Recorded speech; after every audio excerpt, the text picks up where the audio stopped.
اعوذ باللہ من الشیطان الرجیم، بسم اللہ الرحمن الرحیم۔ السلام علیکم ناظرین، میں غلام مصطفیٰ آپ کی خدمت میں حاضر ہوں اور آپ انفارم ڈنگ دیکھ رہے ہیں۔ ایران کے سرکاری ٹی وی نے تصدیق کی ہے کہ ایرانی صدر ابراہیم رئیسی، وزیر خارجہ امیر عبدالحیان اور دیگر افراد اتوار کے ہیلی کاپٹر حادثے میں ہلاک ہو گئے ہیں۔ ایرانی حکام کے مطابق یہ حادثہ اتوار کو صوبہ مشرقی آذربائیجان کے علاقے جلفہ میں اس وقت پیش آیا جب صدر رئیسی آذربائیجان اور ایران کی سرحد پر ایک ڈیم کا افتتاح کرنے کے بعد تبریز واپس جا رہے تھے۔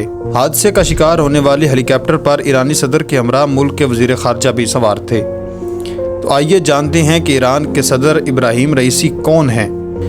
ابراہیم رئیسی 1960 میں ایران کے دوسرے بڑے شہر مشہد میں پیدا ہوئے، جہاں مسلمانوں کے مقدس ترین مزارات میں سے ایک واقع ہے۔ ان کے والد ایک عالم تھے اور ان کی وفات اس وقت ہوئی جب ابراہیم فقط 5 برس کے تھے۔ شیعہ روایت کے مطابق ان کا سیاہ عمامہ ان کے پیغمبر علیہ السلام کے آل ہونے کی نشاندہی کرتا ہے۔ انہوں نے اپنے والد کے نقش قدم پر چلتے ہوئے 15 سال کی عمر میں مقدس شہر قم میں ایک مدرسے میں حصول تعلیم کی غرض سے جانا شروع کیا۔ ایک طالب علم کے طور پر انہوں نے مغربی حمایت یافتہ شاہ ایران کے خلاف مظاہروں میں حصہ لیا۔ شاہ ایران سن 1979 میں آیت اللہ روح اللہ خمینی کی قیادت میں اسلامی انقلاب کے بعد معزول ہو گئے تھے۔ انقلاب کے بعد انہوں نے عدلیہ میں شمولیت اختیار کی اور کئی شہروں میں پراسیکیوٹر کی حیثیت سے خدمت سر انجام دی۔ اس دوران وہ آیت اللہ خمینی کی زیر تربیت بھی تھے، جو سن 1981 میں ایران کے صدر بنے۔ ابراہیم رئیسی 2014 میں ایران کے پراسیکیوٹر جنرل مقرر ہونے سے پہلے تہران کے پراسیکیوٹر، پھر اسٹیٹ انسپیکٹوریٹ آرگنائزیشن کے سربراہ اور عدلیہ کے پہلے نائب سربراہ کے طور پر خدمات سر انجام دیتے رہے ہیں۔ 2 سال بعد آیت اللہ خمینی نے انہیں ایران کی سب سے اہم اور امیر ترین مذہبی تنظیموں میں سے ایک آستان قدس رضوی کا نگہبان نامزد کیا تھا۔ یہ تنظیم مشہد میں 8ویں شیعہ امام رضا کے مزار کے ساتھ ساتھ اس سے وابستہ تمام مختلف فلاحی اداروں اور تنظیموں کا انتظام سنبھالتی ہے۔ امریکہ کے مطابق اس تنظیم کا تعمیرات، زراعت، توانائی، ٹیلی کمیونیکیشن اور مالیاتی خدمات میں بڑا حصہ ہے۔ 2017 میں رئیسی نے صدارت کا امیدوار بن کر مبصرین کو حیران کر دیا تھا۔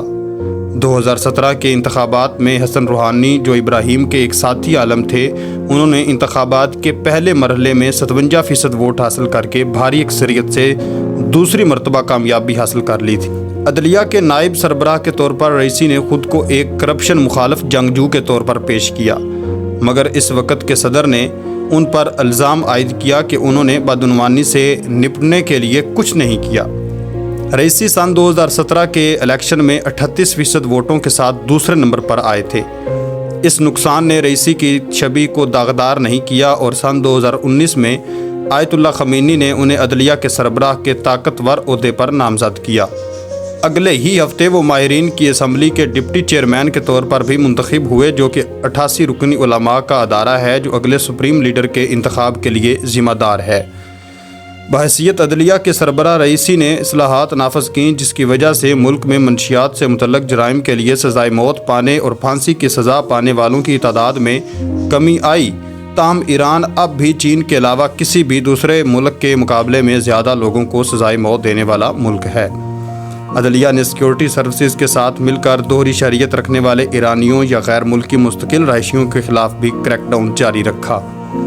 اس وقت کے امریکی صدر ڈونلڈ ٹرمپ نے رئیسی پر سن 2019 میں ان کے انسانی حقوق کے ریکارڈ کی بنیاد پر پابندیاں عائد کیں اور ان پر الزام عائد کیا کہ وہ ان افراد کی پھانسیوں پر انتظامی نگرانی کرتے ہیں جو مبینہ جرائم کے وقت کم عمر تھے، اور یہ کہ وہ 2009 کے متنازع صدارتی انتخابات کے بعد حزب مخالف کی گرین موومنٹ کی جانب سے احتجاج کے خلاف پرتشدد کریک ڈاؤن میں ملوث تھے۔